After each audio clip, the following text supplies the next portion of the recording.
What happens when 15 people take a powerful substance called DMXE at the same time? DMXE is the same drug as ketamine, a dissociative, and it produces an experience that is ineffable, which means it's impossible to explain. Now imagine 15 people having this reality-bending trip all at the same time.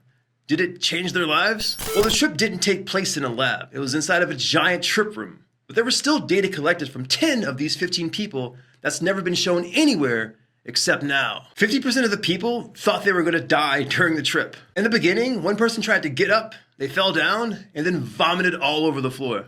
But aside from that, there wasn't really any bad reactions. For half the people in the room, it was the first time taking DMXE. And every person said, my body felt like it was falling or being pulled. 80% of the people said it felt like their body was moving, but they couldn't determine the direction. Imagine your body moving and not knowing whether you're going up or down. So wild. Only one person said it felt like their body wasn't moving at all. 80% of people said the music playing while they were tripping immensely affected their DMXE experience. There's also a thing called afterglow, which is a concept where days after taking a substance, a person feels positive and relaxed. But did DMXE cause afterglow in this group? Well, kind of. 50% of the people reported they felt slightly better 1 to 2 days after.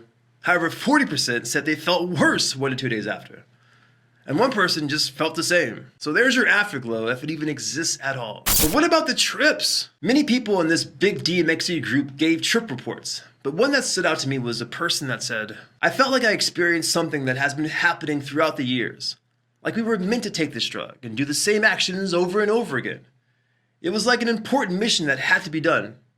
I felt like I was part of something bigger, like everyone was merged into one. I felt a lot of movement, like pieces of shapes just falling in place, like they were supposed to be. Another person said, I found very interesting that when I retrieved many autobiographical memories, they didn't feel as mine, and people even close to me seemed like strangers. I felt a strong spiritual and physical connection with everyone in the room, complete surrender and warmth. If you want to know more about this wild group DMXE trip, then watch the full video on YouTube.